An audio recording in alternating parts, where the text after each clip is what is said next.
وعلی آلہ وبارک وسلم صلاۃ و سلام علیک یا رسول اللہ صلی اللہ تعالی علیہ وسلم لا الہ الا اللہ محمد رسول اللہ صلی اللہ تعالی علیہ وسلم۔ الحمد للہ رب العالمین،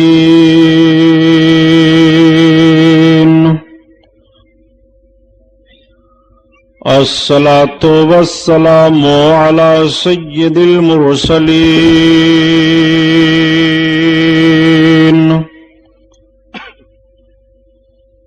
وعلی آلہ الطاہرین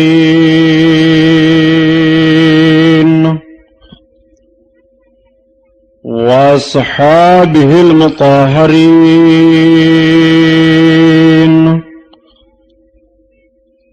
وابنہ الغوث العظم الجیلانی محی الدین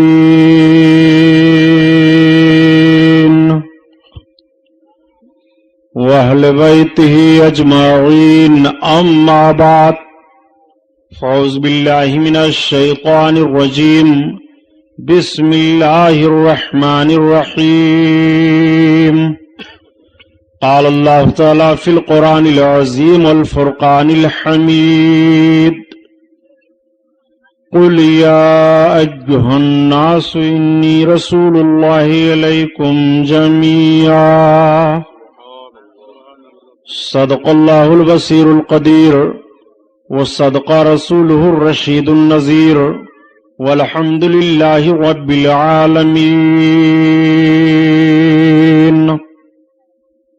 لائق صد احترام علماء اہل سنت، قابل قدر سامعین حضرات، آئیے ہم اور آپ سب سے پہلے اپنے اور ساری کائنات کے مرکزی عقیدت حضور رحمت للعالمین، شفیع المذنبین، رسول گرامی وقار، محبوب پروردگار، دونوں عالم کے مالک و مختار حضور محمد الرسول اللہ صلی اللہ تعالی علیہ وسلم کے دربار پر انوار میں درود شریف کا نذرانہ پیش فرمائیں۔ پڑھیے بلند آواز سے، اللہم صلی علی سیدنا مولانا محمد معدن الجود والکرم وعلی آلہ وبارک وسلم، صلاۃ و سلام علیک یا رسول اللہ صلی اللہ تعالی علیہ وسلم۔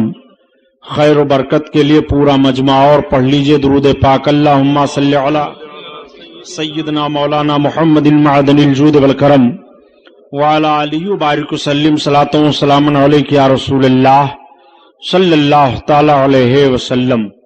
حضرات، آج کا یہ عظیم الشان جشن رحمت للعالمین کا پروگرام جو بھیندر بمبئی کی سرزمین پر منعقد ہے مدرسہ اہل سنت غریب نواز کی جانب سے، جس میں ہم اور آپ شرکت کی سعادت حاصل کیے ہوئے ہیں، مبارکباد کے لائق ہیں حضرت مولانا محمد عثمان اور کمیٹی کے صدر محمد علی اور جملہ ان کے احباب و اعوان کہ ایسے پرفتن ماحول میں عظیم الشان جشن کا اہتمام کر کے اپنی غلامی کا ثبوت پیش فرمایا۔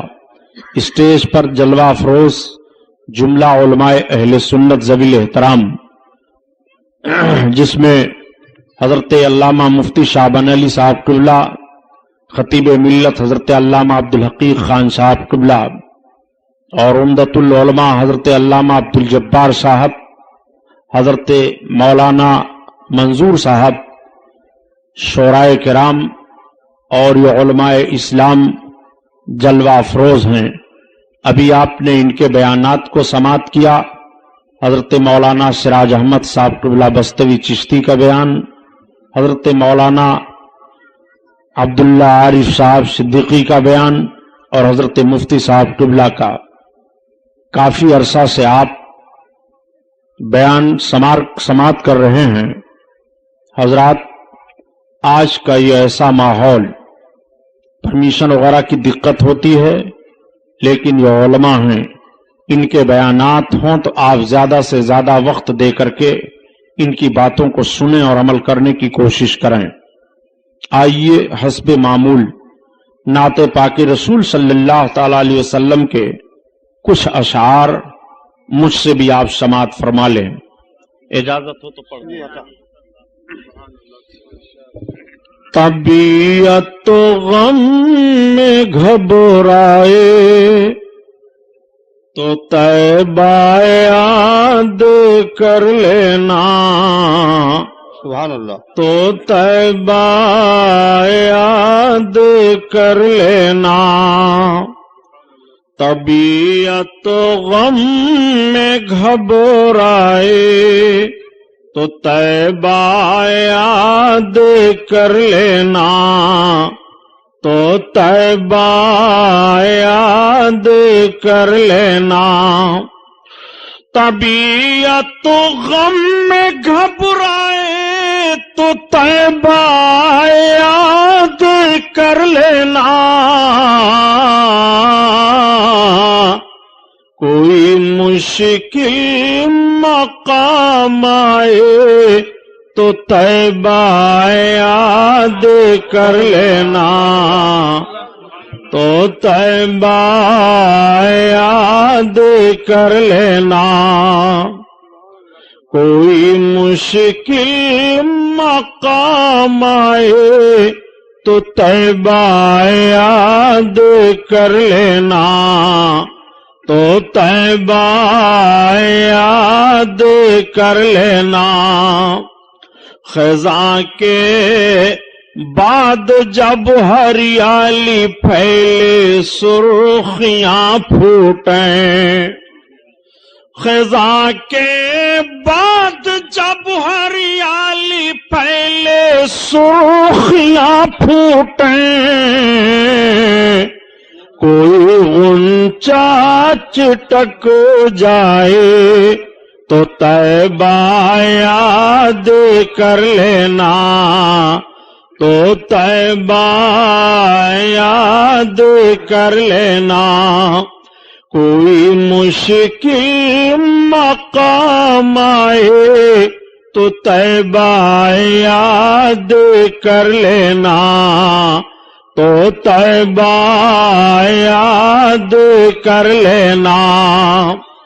زمیں پیاسی ہو جھل سے جا رہے ہوں کھیت کے پودے، زمیں پیاسی ہو جھل سے جا رہے ہوں کھیت کے پودے، زمیں پیاسی ہو جھل سے جا رہے ہوں کھیت کے پودے، اگر پانی برس جائے تو طیبہ یاد کر لینا۔ تکبیر، نعرہ رسالت، جشن رحمت للعالمین، نعرہ تکبیر، نعرہ رسالت، سبحان اللہ۔ اگر پانی برس جائے تو طیبہ یاد کر لینا، تو طیبہ یاد کر لینا۔ کس شان سے حسان بولے، فدائے حامل قرآن بولے، غلام موتی ایمان بولے، وہ نکتہ رس دقیقہ دان بولے، ادب کا مطلع تابان بولے، وَأَحْسَنُ مِنْكَ لَمْ تَرَقَّتُ عَيْنِي وَأَجْمَلُ مِنْكَ لَمْ تَلِدِ النِّسَاءُ خُلِقْتَ مُبَرَّعًا مِنْ كُلِّ عَيْبٍ كَأَنَّكَ قَدْ خُلِقْتَ كَمَا تَشَاءُ۔ ہزار بار بشویم دہنز مشکو گلاب، ہنوز نام تو گفتن کمال بے ادبیست۔ حضرات، آج سے 1421 برس کا جائزہ لیا جائے کہ اس دنیا میں اس سے پہلے بھی انسانوں کی کمی نہیں تھی۔ دنیا کے گوشے گوشے میں ابن آدم پائے جا رہے تھے، کوئی ایسا خطہ اور چپا نہیں تھا کہ جہاں پر انسان آباد نہ ہو۔ یہ انسان بجائے ایک معبود حقیقی کی عبادت کرنے کے نہ جانے کتنے معبودان باطل کی پرستش میں مبتلا تھے۔ یہ انسان اپنے معبود کی عبادت کرنے کے بجائے جب سویرے سویرے اگتے ہوئے سورج پر اس کی نظر پڑتی، تو سورج کی شعاؤں کو دیکھ کر اس کے سامنے اپنی پیشانی کو جھکا دیتا، اور جب سورج ڈوب جاتا، رات کی تاریکی میں چاند کی چاندنی پھیلتی، تو یہ انسان کہتا یہ چاند تو میرا معبود ہے۔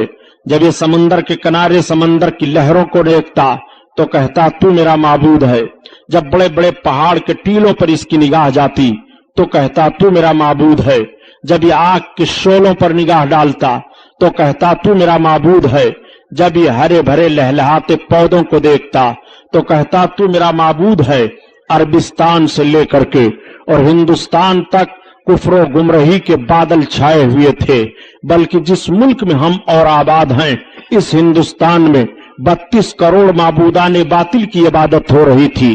کنکر پتھر مکھی مچھر پیڑ پودے ہوا فضا ان سب کو معبود مانا جا رہا تھا معاذ اللہ۔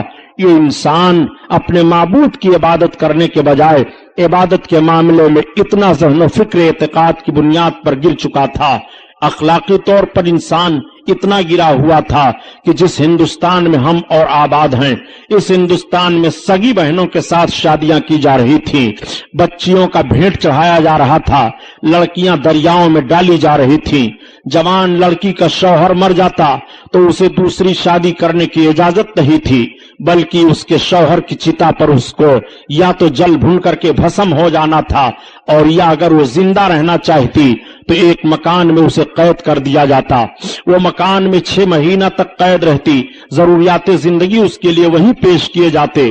اگر زندہ نکلتی تو اس کے چہرے پر کالک لگا کر کے جانوروں پر بیٹھا کر کے اسے گھمایا جاتا، اور یہ ذہن و فکر دینے کی کوشش کی جاتی کہ یہ منحوس لڑکی تھی۔ اس ہندوستان کا وہ رواج تھا، اور عربستان کا حال تو یہ تھا کہ بعض قبیلوں میں بچیوں کی پیدائش کو بہت منحوس سمجھا جاتا تھا۔ اگر بچی پیدا ہو جاتی تو باپ ماں کی گود سے اس کو چھین لیتا تھا، اور چھیننے کے بعد لے جاتا ایک میدان میں گڑھا کھود کر کے باپ اپنی بچی کو وہیں سلا دیتا اور اپنے قدم کو اس کے گلے پر رکھ کر کے دباتا، اس کی زبان نکل آتی، وہ بچی چیخ مارتی، باپ کے آنکھوں میں آنکھیں ملاتی، مگر باپ کے آنکھوں سے آنسو گرنے کے بجائے خون ٹپکنے لگتے، اس کے ماتھوں پر غصہ سے پسینہ آ جاتا۔ وہ ظالم باپ اپنے ظالم ہاتھ سے اس بچی کو زندہ درگور کر دیا کرتا تھا۔ یہ ہمیں تاریخ بتا رہی ہے۔ انسان اس بھیانک ماحول میں مبتلا تھا کہ شرافت و تقدس کے ساتھ جیون بتانے کے لیے سب ترس رہے تھے۔ اگر کوئی بچہ یتیم ہو جاتا تو بجائے اس بچہ کی پرورش کرنے کے اس کی ساری جائیداد پر ناجائز قبضہ کر لیا جاتا اور اس بچے کو غلام بنا لیا جاتا تھا۔ غلامی کی زنجیر میں وہ بچہ جکڑ دیا جاتا۔ عورتیں سسکیاں لے رہی تھیں، سماج میں ان کو جینے کا کوئی حق نہیں تھا۔ ایک امیر غریب کو ستاتا تھا، ایک نوجوان غلامی کی زنجیروں میں جکڑا ہوا اپنے جیون کو بتانے کے لیے آزادی کے ساتھ ترس رہا تھا۔ یہ ماحول زندگی کا پایا جا رہا تھا۔ انسان دولت ہوتے ہوئے بھی ناخوشگوار ماحول میں اپنی زندگی کو گزارتا ہوا دکھائی دے رہا تھا۔ عورتیں آہیں لے رہی تھیں، بچیاں سسکیاں لے لے کر کے جان جانے آفری کے سپرد کر دیتی تھی۔ انسان چین و سکون کے ساتھ اپنے جیون کو نہیں بتا پا رہا تھا۔ شراب خوری کی عادت تو اس طرح سے پڑ گئی تھی کہ لقمہ لقمہ پر شراب کی عادت پڑی ہوئی تھی۔ شراب پی کر کے اپنی ضروریات زندگی میں مبتلا ہوا کرتے تھے، اور زنا کرنا اپنے لیے اپنے آپ کو بہادری کا کام سمجھتے تھے معاذ اللہ۔ برائیوں کا بھی بے شمار ماحول تھا، بے حیائیاں پھیلی ہوئی تھی۔ ایک معبود کی عبادت کرنے کے نہ جانے کتنے معبودان باطل معاذ اللہ پوجے جا رہے تھے۔ حضرت عیسیٰ پیغمبر علیہ الصلوۃ والتسلیم نے ایک معبود کی عبادت کا حکم دیا تھا اور نشر فرمایا تھا۔ تعلیم عیسوی کو قریب 500 برس کا عرصہ گزر چکا تھا، مگر بجائے معبودان باطل بجائے ایک معبود حقیقی کی عبادت کرنے کے تین معبودوں کے معاذ اللہ قائل ہو گئے تھے۔ خود حضرت عیسیٰ پیغمبر علیہ السلام کو خدا کا بیٹا کہہ دیا تھا، ان کی ماں کو خدا کی بیوی بنا دیا تھا معاذ اللہ۔ تثلیث کے قائل ہو کر کے حضرت عیسیٰ علیہ السلام کے حضرت عیسیٰ علیہ السلام کے پیغام میں انٹرفیئر کر دیا تھا۔ یہ ماحول دنیا کا پایا جا رہا تھا۔ اللہ تعالیٰ نے اپنے بندوں پر کرم فرمایا اور اپنے آخری پیغمبر حضور محمد الرسول اللہ صلی اللہ تعالی علیہ وسلم کو عرب دیش میں مکہ کی سرزمین پر خاندان قریش میں حضرت عبد المطلب کے گھر حضرت آمنہ خاتون رضی اللہ تعالیٰ عنہا کے بطن اقدس سے اس دنیا میں مبعوث فرمایا۔ جب میرے آقا اس دنیا میں طلوع اجلال فرماتے فرماتے ہیں نبی کونین صلی اللہ علیہ وسلم کی آمد بسعادت ہوتی ہے، مکہ کے لوگ حیران رہ جاتے ہیں اس صبح کو دیکھنے کے بعد۔ میرے آقا اس دنیا میں صبح سویرے تشریف لائے، دوشنبہ کا دن تھا، اور جب نبی سویرے تشریف لاتے ہیں تو عقل نے ایک سوال کیا، آخر پیغمبر اسلام سویرے سویرے کیوں آئے؟ مکمل دن کے اجالے میں کیوں نہیں آئے، یا مکمل رات کے اندھیرے میں کیوں نہیں آئے؟ تو فوراً عقل نے جواب دیا، سنو، اگر پیغمبر اسلام مکمل رات کے اندھیرے میں آتے تو رات چیلنج کر دیتی یہ دن تیری کوئی حقیقت نہیں ہے، پیغمبر اسلام ہم میں تشریف لائے ہیں، اور اگر دن کے مکمل اجالے میں میرے آقا تشریف لاتے تو دن کا مکمل اجالا چیلنج کر دیتا، یہ رات تیری کوئی حقیقت نہیں ہے، نبی آخر الزمان مجھ میں تشریف لائے ہیں، میرے آقا سویرے سویرے ایسے وقت میں تشریف لا رہے ہیں کہ دن کا اجالا آتے آتے چہرے مصطفیٰ کی زیارت کر لے، اور رات کا اندھیرا جاتے جاتے رخ مصطفیٰ کی زیارت کر لے۔ ایسے ماحول میں حضور محمد الرسول اللہ صلی اللہ تعالی علیہ وسلم طلوع اجلال فرماتے ہیں مکہ کی سرزمین پر، اور جب میرے آقا سویرے سویرے مکہ کی سرزمین پر تشریف لائے تو مکہ کی گلیاں مہک رہی ہیں، مکہ کی ہوا فضا مہک رہی ہے، مکہ کے در و دیوار مہک رہے ہیں، مکہ کی شاہراہیں مہک رہی ہیں، مکہ کی وادیاں مہک رہی ہیں، مکہ کی پہاڑیاں مہک رہی ہیں، ہر طرف سے خوشبو آ رہی ہے، ہر طرف ایک عجیب سما بدھا ہوا ہے۔ میرے آقا سویرے سویرے تشریف لائے ہیں، ایک عجیب انقلاب مکہ میں برپا ہوا، سارے سردانے اور سرداران مکہ جب سویرے سویرے سو کر کے اٹھتے ہیں اور آ کر کے حرم شریف کے سامنے اکٹھا ہوتے ہیں تو آپس میں بات چیت شروع ہو جاتی ہے، کوئی کہہ رہا ہے آج میرا گھر مہک رہا ہے، کوئی کہہ رہا ہے آج میرے گھر پر بیمار میرا باپ تھا بلا دوا کے اچھا ہو گیا ہے، کوئی کہہ رہا ہے ابھی ابھی سویرے میں نے اپنے جانوروں کا جائزہ لیا تو جو جانور دودھ نہیں دے رہے تھے ان کے بھی تھن دودھ سے بھرے دکھائی دے رہے ہیں، کوئی کہہ رہا ہے ابھی ابھی سویرے سویرے میں نے اپنے باغیچوں کا جائزہ لیا تو میں نے دیکھا کہ جو درخت سوکھے تھے وہ ہرے ہو گئے ہیں اور درختوں میں بن موسم کے پھل لگے دکھائی دے رہے ہیں۔ بڑے اچھے انداز سے کہا بیکل بلرام پوری نے، آج للن ہاشم کے آئے دھرتی بھیو جیاری، آج للن ہاشم کے آئے دھرتی بھیو جیاری، اور بن موسم کے پھل گئے باغیا پھول سج گئی ڈاری، ڈولے خلد کئی مست بیریا، چدرما نور لٹا ویلا، چدرما نور لٹا ویلا۔ بن موسم میں باغوں میں درختوں میں پھل لگے دکھائی دے رہے ہیں، مکہ کی شاہراہ پر سرداران مکہ آپس میں یہی بات چیت کر رہے ہیں کہ یہ انقلاب کیسے برپا ہوا، آخر مکہ کی وادیاں کیوں مہک رہی ہیں اور مکہ میں گھر گھر سے خوشبو کیسی آ رہی ہے۔ تب تک ایک سردار خانے کعبہ کے اندر سے آ کر کے پہنچا، اس نے کہا اے سرداران مکہ یہ اجتماع کیسا ہو رہا ہے؟ سارے سرداروں نے کہا انقلاب تم نہیں دیکھ رہے ہو، یہ خوشبو کیسی آ رہی ہے، پورا حرم شریف مہک رہا ہے، یہ اندازہ تمہیں نہیں لگ رہا ہے؟ آج جانوروں کو دیکھو تو ان کے تھن دودھ سے بھرے دکھائی دے رہے ہیں، سوکھے ہوئے درخت ہرے ہو گئے ہیں، کیا یہ انقلاب تم نہیں دیکھ رہے ہو؟ اس نے کہا سنو جو میں دیکھ کر کے آ رہا ہوں اگر بتاؤں گا تو تعجب کرو گے۔ کہا تم کیا دیکھ کر کے آ رہے ہو؟ کہا ابھی ابھی خانے کعبہ کا طواف کر کے میں آ رہا ہوں، میں نے خانے کعبہ کا طواف کر کے جب مکمل کیا اور چلنے کا ارادہ کیا تو دیکھا کہ سردار قریش عبد المطلب اپنی گود میں ایک بڑا حسین و جمیل بچہ لے کر کے کعبہ کی طرف آ رہے ہیں، اتنا خوبصورت بچہ میری نگاہ نے نہیں دیکھا، میرا اندازہ ہے کہ مکہ میں کسی قبیلہ میں کسی خاتون نے اتنا خوبصورت بچہ جنا نہیں، کسی خاندان میں اتنا عظیم الشان بچہ پیدا نہیں ہوا، وہ اتنا خوبصورت بچہ ہے، وہ اتنا حسین و جمیل بچہ ہے کہ سردار قریش عبد المطلب جو اس بچے کو لے کر کے کعبہ کی طرف بڑھتے رہے، میں مڑ مڑ کر کے دیکھتا رہا، اور جب وہ کعبہ کے قریب پہنچے ہیں تو میری نگاہ فیصلہ نہ کر سکی کہ عبد المطلب کعبہ کی طرف بڑھے چلے جا رہے ہیں کہ کعبہ ان کی طرف جھکا چلا آ رہا ہے۔ ہماری نگاہ نے یہ دیکھا ہے محراب کعبہ جھک گئی ہے، اس بچہ کو لے کر کے جب سردار قریش کعبہ کے قریب پہنچے ہیں، اعلیٰ حضرت عظیم البرکت اسی طرف اشارہ فرماتے ہیں کہ جس کے سجدے کو محراب کعبہ جھکی ان بھاووں کی لطافت پہ لاکھوں سلام، لاکھوں سلام۔ اللہ اللہ، آقا کریم صلی اللہ تعالی علیہ وسلم کی ولادت بسعادت ہوئی ہے، میرے سرکار تشریف لائے ہیں، نبی کریم مبعوث ہوئے ہیں، ابھی نبوت رسالت کا اعلان نہیں ہوا، آپ اس بات کو ذہن و فکر میں رکھتے ہوئے چلیے گا۔ آقا کریم صلی اللہ تعالی علیہ وسلم کو آپ کے دادا جان لے کر کے خانہ کعبہ کا طواف کرا رہے ہیں۔ سرداران مکہ نے کہا چلو دیکھا تو جائے سردار قریش کی گود میں کتنا حسین و جمیل بچہ ہے۔ اب سارے سردار آگے بڑھ گئے، آپ کے دادا جان طواف کرتے ہیں اور آقا کو طواف کرا کر کے پھر دعا مانگ کر کے باہر تشریف لا رہے ہیں۔ تب تک سرداران مکہ پہنچ گئے، تمام سرداروں نے کہا اے سردار قریش، ہم نے سنا ہے کہ آپ کی گود میں بڑا حسین و جمیل بچہ ہے، ہم اس بچہ کی زیارت کرنا چاہ رہے ہیں۔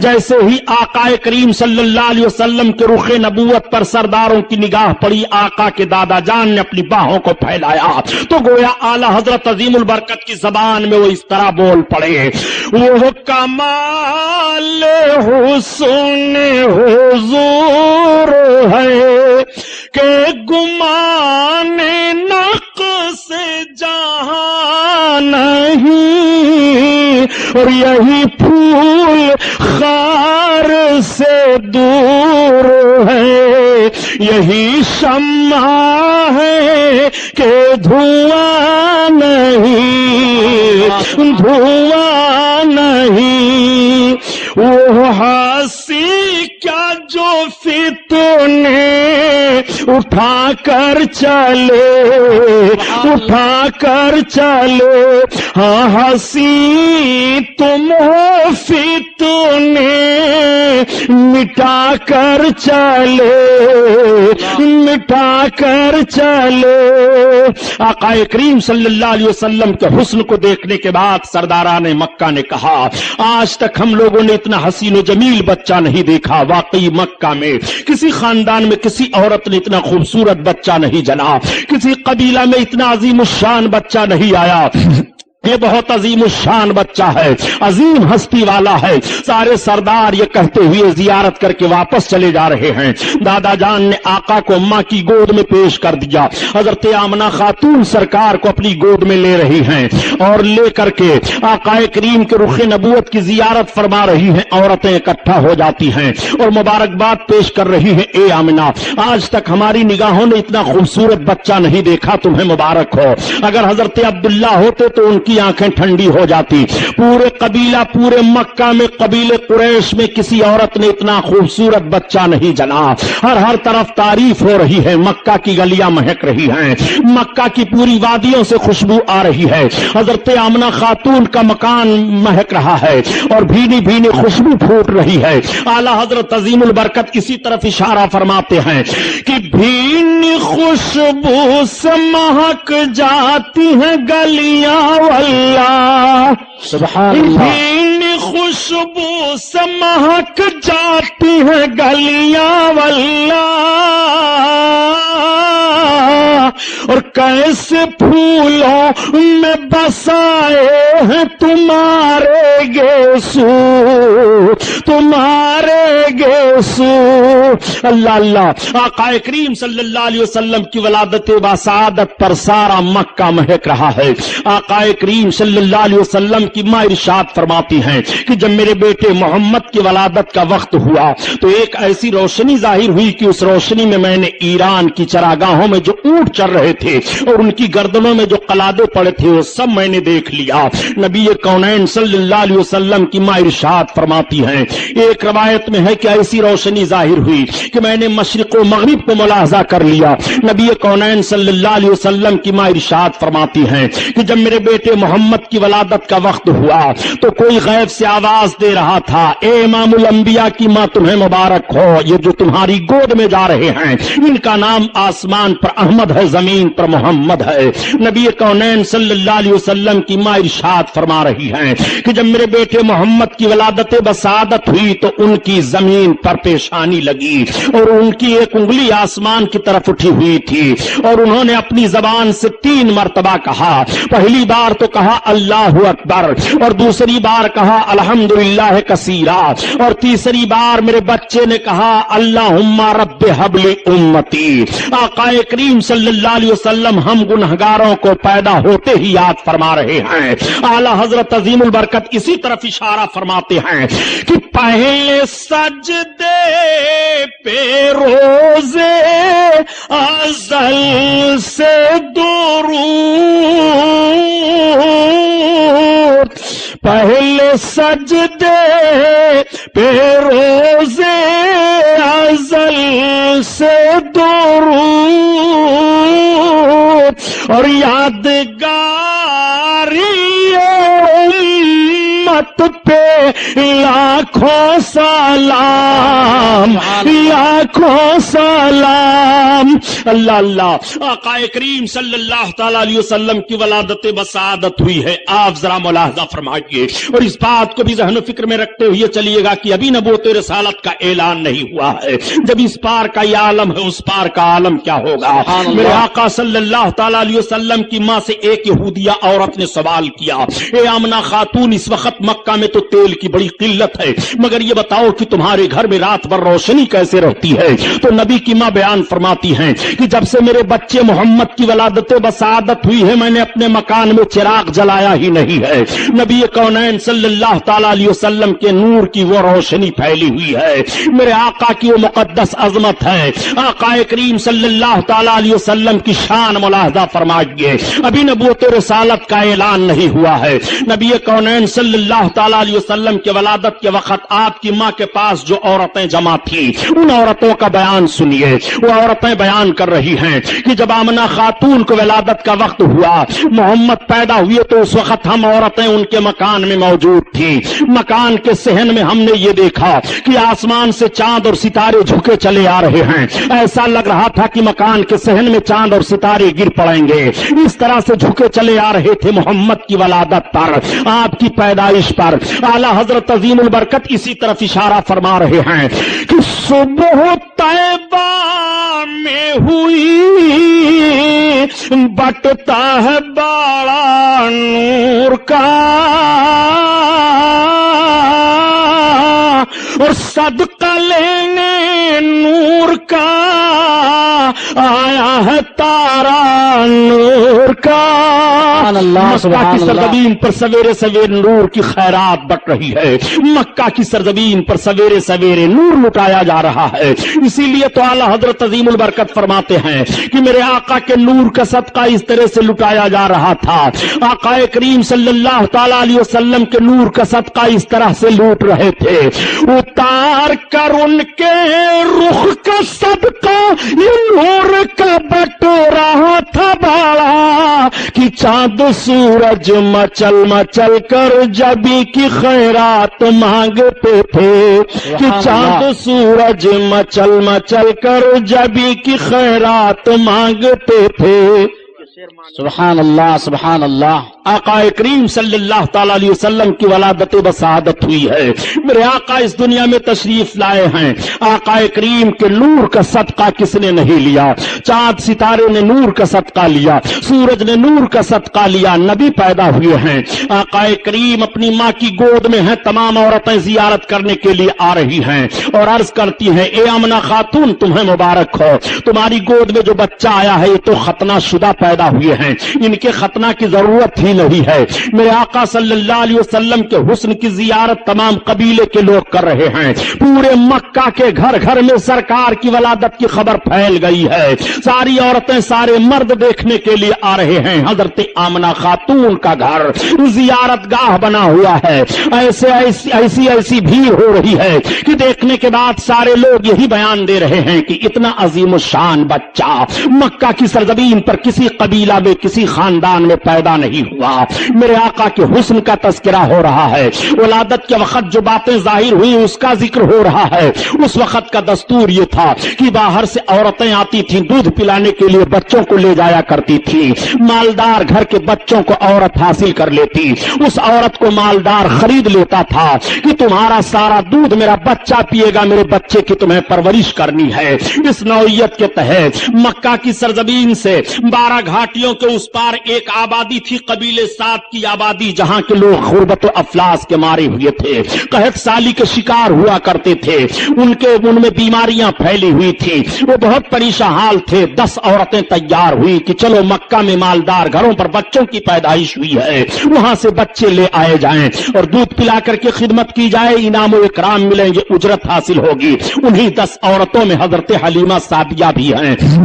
حضرت حلیمہ سعدیہ نے کہا میں جانے کی طاقت نہیں رکھ رہی ہوں. عورتوں نے کہا حلیمہ تمہیں چلنا پڑے گا. حلیمہ نے کہا دیکھو آج کئی روز کی میں بھوکی ہوں, پانی پر گزارا کر رہی ہوں, میری سواری کا جانور بھی بڑا کمزور ہو چکا ہے. عورتوں نے کہا نہیں حلیمہ تمہیں چلنا پڑے گا. حضرت حلیمہ کو بھی عورتوں نے تیار کر لیا. اب حلیمہ سے سواری پر سوار ہو کر کے چلی ہیں, مگر قافلہ کی عورتوں کی سواریاں طاقتور تھی, وہ آگے نکل جاتی ہیں, حلیمہ کی سواری پیچھے رہ جاتی ہے. راستے میں 7 جگہوں پر حلیمہ کی سواری کمزوری کی بنیاد پر بیٹھ جاتی ہے. تمام عورتوں تو مکہ میں پہنچ کر کے مالدار گھروں پر جا کر کے بچوں کو حاصل کر لیتی ہیں, مگر حلیمہ دیر میں پہنچی.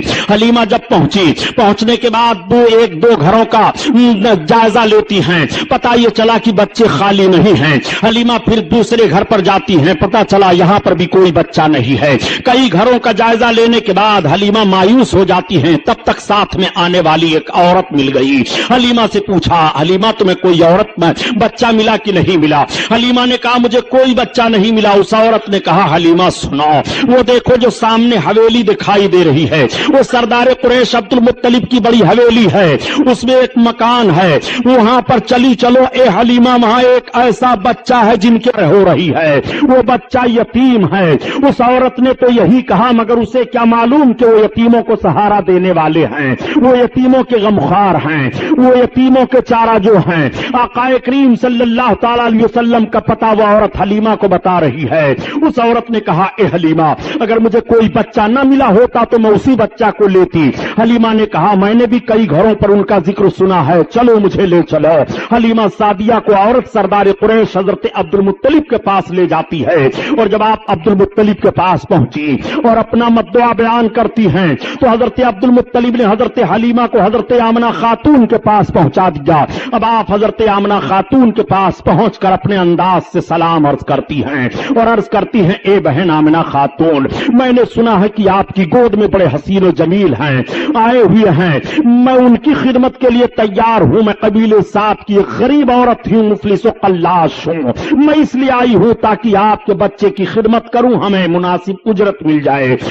حضرت آمنہ خاتون کی آنکھیں آنسوؤں سے بھر جاتی ہیں, آنسو ٹپکنے لگے. حضرت حلیمہ نے کہا بہن رونے کا سبب کیا ہے؟ حضرت آمنہ خاتون فرماتی ہے اے حلیمہ جس مقصد سے تم آئی ہو تمہارا مقصد نہیں حل ہو پائے گا. تم انعام و اکرام اور اجرت کی لالچ میں آئی ہو, مگر تمہیں زیادہ اجرت اور زیادہ انعام نہ مل پائے گا. اس لیے اے حلیمہ ان کی پیدائش سے پہلے ان کے باپ کا انتقال ہو چکا ہے. حضرت حلیمہ نے کہا اے بہن اب ہمیں انعام اور اجرت کی لالچ نہیں رہ گئی ہے, میں نے آپ کے شہزادے کی بڑی تعریفیں سن لی ہیں, میں چاہتی ہوں کہ آپ کے شہزادے مجھے مل جائیں اور میں دودھ پلا کر کے ان کی خدمت انجام دے لوں. میرے آقا اس وقت سو رہے تھے. حضرت حلیمہ سعدیہ نے عرض کیا بہن یہ تو بتاؤ کہ شہزادے گرامی وقار ہیں کہاں؟ آقا کریم کے جسم اطہر پر ایک چادر شریف ڈال دی گئی ہے. حضرت آمنہ خاتون نے جیسے چادر کو آپ کے جسم اطہر سے ہٹایا تو حضرت حلیمہ بیان فرماتی ہے کہ محمد سو رہے تھے, جیسے میرے آقا کے رخ انور سے چادر کا ہٹنا سبحان اللہ پر آقا کے مسکراہٹ کھیل جاتی ہے. سوتا ہوا بچہ مسکرانے لگے تو کتنا اچھا لگتا ہے, اور یہ تو کائنات کے داتا ہیں مسکرا رہے ہیں, نبی کونین ہیں مسکرا رہے ہیں, رحمت للعالمین ہیں مسکرا رہے ہیں, بشیر و نذیر ہیں مسکرا رہے ہیں, غریبوں کی غربت دور فرمانے والے ہیں مسکرا رہے ہیں. حضرت حلیمہ فرماتی ہیں کہ محمد کے لب پر مسکراہٹ کھیل گئی, میں نے دوڑ کر کے ان کو اٹھا لیا اور ان کے رخسار نبوت کا بوسہ لیا. اعلیٰ حضرت عظیم البرکت اسی لیے بیان فرماتے ہیں پتلی پتلی گولے قدس کی پتیاں ان لبوں کی نزاکت پہ لاکھوں سلام، لاکھوں سلام۔ اللہ اللہ، آقا کریم صلی اللہ تعالی علیہ وسلم کو حضرت حلیمہ سعدیہ اپنی گود میں اٹھا لیتی ہیں اور اٹھانے کے بعد چوم رہی ہیں، پیشانی اقدس کو چوم رہی ہیں اور عرض کرتی ہیں اے بہن، واقعی آج تک میری نگاہ کیا تمام عورتیں بیان دے رہی ہیں کہ اتنا حسین و جمیل بچہ مکہ میں کسی خاندان میں پیدا نہیں ہوا۔ حضرت حلیمہ سعدیہ سرکار کو لے کر کے بیٹھ گئیں اور دودھ پلانے لگی۔ حضرت حلیمہ نے اپنے داہنی پستان کو پیش کیا، میرے آقا نے دودھ پی لیا۔ حضرت حلیمہ نے جب بائیں پستان کو پیش کیا تو سرکار نے دودھ پینا چھوڑ دیا۔ پھر حضرت حلیمہ نے داہنے پستان کو پیش کیا، میرے آقا نے پی لیا، اور بائیں کو پیش کیا، پھر سرکار نے چھوڑ دیا۔ اب حلیمہ کی سمجھ میں بات آ گئی۔ حلیمہ اس وقت دو بچوں کو دودھ پلا رہی تھی، ایک تو آقا کو پلا رہی تھی، دوسرے ایک شہزادے کو اور پلا رہی تھی۔ اگر میرے آقا دونوں پستان کا دودھ پی لیتے تو دوسرا پینے والا دودھ محروم رہ جاتا۔ سرکار نے یہ فطری انصاف پیش کیا ہے اور حق والے کا حق ادا فرما دیا ہے۔ میرے آقا یہی سے ذہن و فکر دے رہے ہیں کہ جس کو قربت ہو تو قربت کا لحاظ کرتے ہوئے قریبی اور قربت والوں کو حق کس طرح سے دینا چاہیے۔ نبی کونین صلی اللہ تعالی علیہ وسلم نے دودھ نہیں پیا، صرف داہنے پستان کا پیا، اور وہ بھی طبی نقطہ نظر سے ماں کے داہنے پستان میں دودھ کم ہوتا ہے اور بائیں میں زیادہ ہوتا ہے۔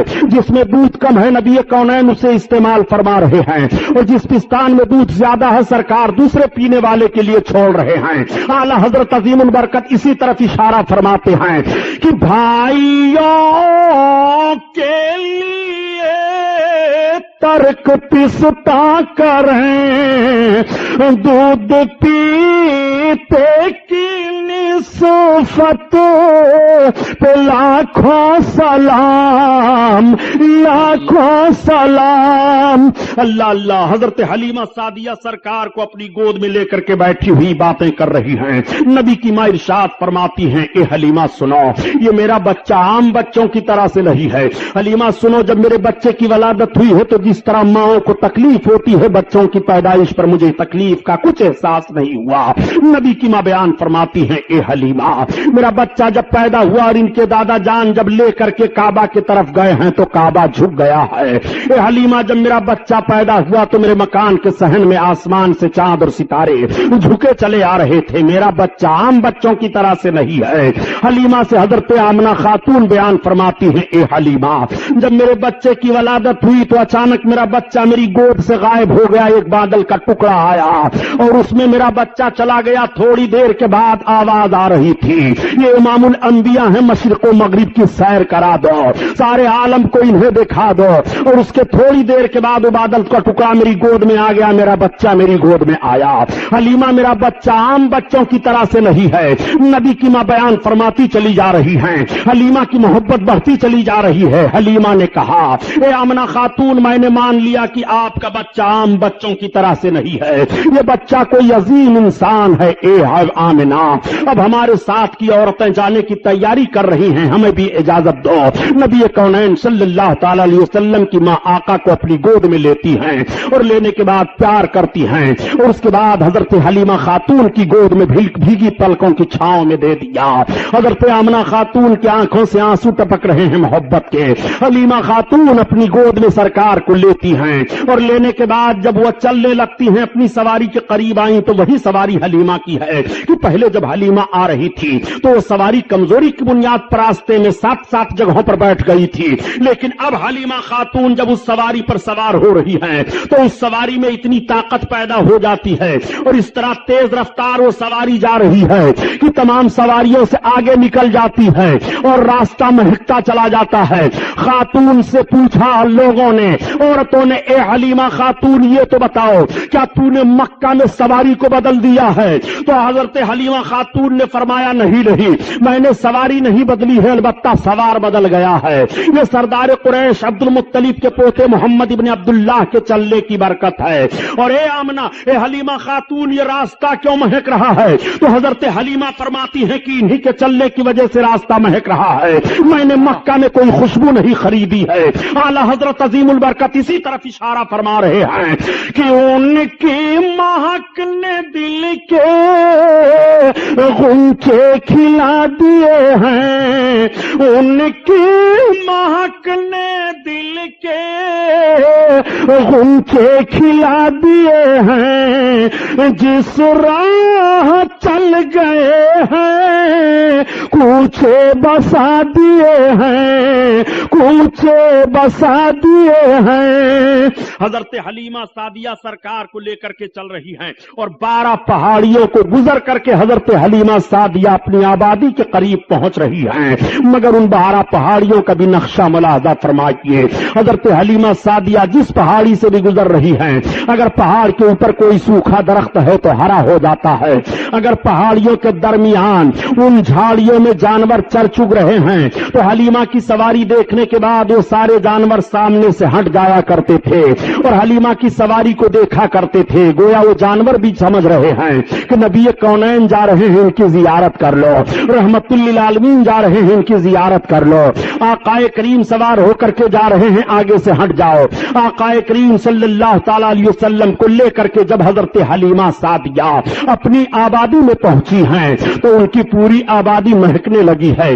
آبادی کے لوگ قحط سالی کے شکار ہو گئے تھے، مگر بارش ہو جاتی ہے اور پوری آبادی پانی سے سیراب ہو جاتی ہے، تمام درخت لہلہانے لگتے ہیں اور تمام درختوں میں پھل آ جاتے ہیں۔ حضرت حلیمہ خاتون اپنے شوہر سے کہتی ہیں کہ جانوروں کا دودھ نکالو، اور جب وہ جانوروں کا دودھ نکالتے ہیں تو سارے جانوروں کے تھن خشک ہو گئے تھے، مگر سارے جانوروں کے تھن دودھ سے بھرے ہوئے ہیں۔ وہ دودھ نکالتے ہیں تو ان کے گھر کا سارا برتن دودھ سے بھر جاتا ہے۔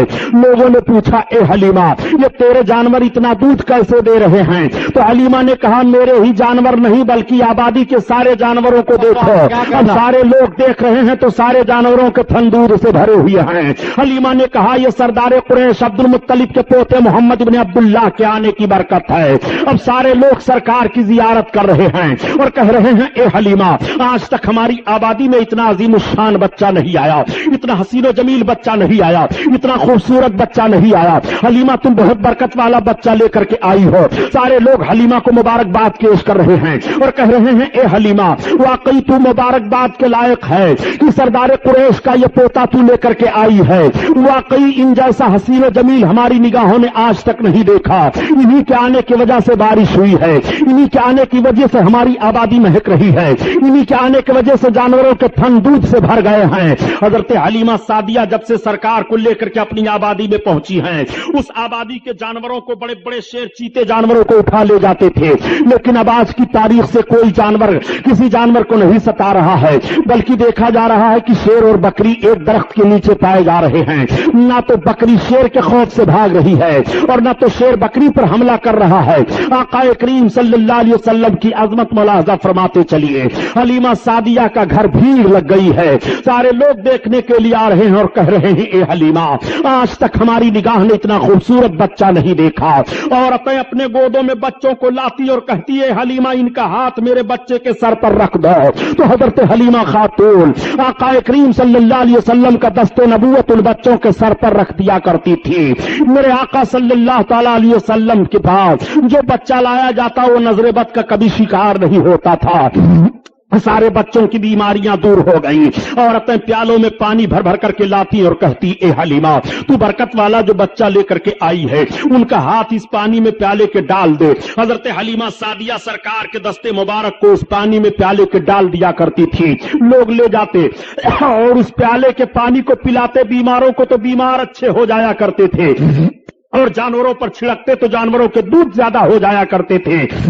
حلیمہ سعدیہ اس طرح سے عاجز ہو گئی اور پریشان ہو گئی. ایک بھیڑ لگی رہتی تھی پیالے میں پانی لے لے کر کے لوگوں کی. تو حلیمہ کی سمجھ میں ایک بات آئی کہ اس طرح سے بھیڑ پر میں قابو نہ پا سکوں گی, تمام پیالیاں چھوٹ جا رہی ہیں. حلیمہ سعدیہ نے اپنے دروازے پر ایک حوض کھود دیا اور اس حوض کو پانی سے بھر دیا اور اس میں سرکار کا پاؤں شریف ڈال دیا اور اعلان کر دیا کہ اب جس کو محمد کے پاؤں کا دھومن لے کر کے جانا ہو وہ اسی حوض سے لے کر کے جایا کرے. اعلیٰ حضرت عظیم البرکت اسی طرف اشارہ فرما رہے ہیں کہ جس کے تلووں کا دھوون ہے آب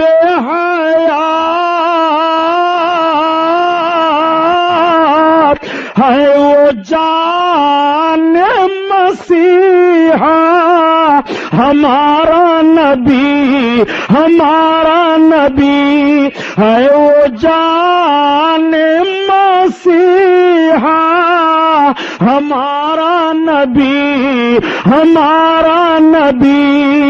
اللہ اللہ تکبیر نعرہ رسالت.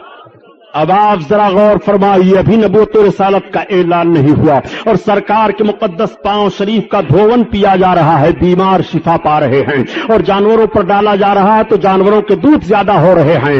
حلیمہ سعدیہ فرماتی ہیں کہ جس طرح سے بچے سال میں بڑھتے ہیں, محمد کے جسمانی بڑھنے کا حال یہ تھا کہ وہ مہینے میں اتنا بڑھ رہے تھے. حلیمہ سعدیہ فرماتی ہیں کہ جب تک میں ان کو جی بھر کر کے دیکھ نہیں لیتی تھی مجھے سکون نہیں ملتا تھا.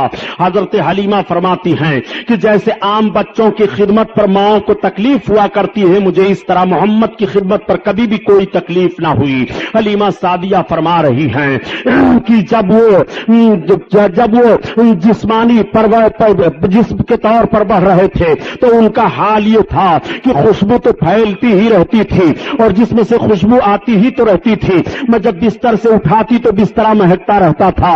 عورتیں آنے کے بعد کہتی ہیں اے حلیمہ اے سعدیہ یہ تو کتنا مبارک اور خوشبودار بچہ لے کر کے آئی ہے کہ جس جگہ یہ لیٹے وہ جگہ مہک جاتی ہے, جس مکان میں یہ رہے وہ مکان مہک جاتا ہے. حضرت حلیمہ سعدیہ آقا کریم صلی اللہ تعالی علیہ وسلم کو ایک روز دودھ پلاتی ہیں اور دودھ پلانے کے بعد رات کی تاریکی ہے, چاند نکلا ہے, چاندنی پھیلی ہے, سلا دیتی ہیں. آج بھی ماؤں کی عادت ہوتی ہے کہ مائیں جب اپنے بچوں کو دودھ پلاتی ہیں اور دودھ پلانے کے بعد سلا دیتی ہیں تو دیکھ لیتی ہیں کہ میرا بچہ سو رہا ہے کہ جاگ رہا ہے. اگر بچہ سو جاتا ہے تو ماں مطمئن ہو جاتی ہے اور اگر بچہ جاگتا ہوتا ہے تو ماں اپنے بچے کو تھپکیاں دے دے کر کے سلانے کی کوشش کرتی ہے. ٹھیک حضرت حلیمہ سعدیہ نے سرکار کو دودھ پلایا اور دودھ پلانے کے بعد سلا دیا. اب حضرت حلیمہ کہہ رہی ہے کہ میں نے غور کیا کہ لاؤ دیکھو محمد سو رہے ہیں کہ جاگ رہے ہیں. تو حلیمہ کہتی ہیں جیسے میری نگاہ پڑی تو میں نے دیکھا کہ ان کی ایک انگلی داہنی طرف جا رہی ہے اور کبھی بائیں طرف جا رہی ہے اور کبھی سرہانے کی طرف جا رہی ہے اور کبھی پائتی کی جانب جا رہی ہے. حلیمہ کہتی ہیں جب میں نے غور کیا تو محمد کی انگلی جدھر جدھر جا رہی تھی آسمان پر چاند اسی طرف جا رہا تھا. اگر وہ اپنی انگلی داہنی طرف لے جا رہے ہیں تو چاند داہنی طرف جا رہا ہے, اگر انگلی کو سرہانے کی طرف لے جا رہے ہیں تو چاند سرہانے کی طرف جا رہا ہے, اگر انگلی کو پائتی کی جانب لے جا رہے ہیں تو چاند پائتی کی جانب جا رہا ہے. جدھر جدھر ان کی انگلی گھوم رہی ہے آسمان پر چاند اسی طرف گھوم رہا ہے. اعلیٰ حضرت عظیم البرکت اسی طرف اشارہ فرماتے ہیں کہ چاند جھک جاتا جدھر انگلی اٹھاتے مہد میں کیا ہی چلتا تھا اشاروں پر کھلونا نور کا. آئیے تقریر. نعرہ تکبیر, نعرہ تکبیر, نعرہ رسالت, نعرہ رسالت. جشن رحمت للعالمین حضرت علامہ مولانا غلام محی الدین صاحب قبلہ. نعرہ تکبیر. سبحان اللہ صلی اللہ تعالی علیہ وسلم کا کریمانہ حال ملاحظہ فرمائیے. حضرت حلیمہ سعدیہ فرماتی ہیں کہ میں دیکھ کر کے دنگ رہ گئی. حضرت حلیمہ فرماتی ہیں یہ محمد کا عالم ہے. تمام عورتوں سے حضرت حلیمہ سعدیہ ذکر کر رہی ہیں. آقا کریم صلی اللہ تعالی علیہ وسلم حضرت حلیمہ کی گود میں ہیں. عورتیں دیکھنے کے بعد کہتی ہیں حلیمہ کتنا برکت والا بچہ لے کر کے آئی ہو, پورے قبیلے سعد میں شہرہ ہے. آقا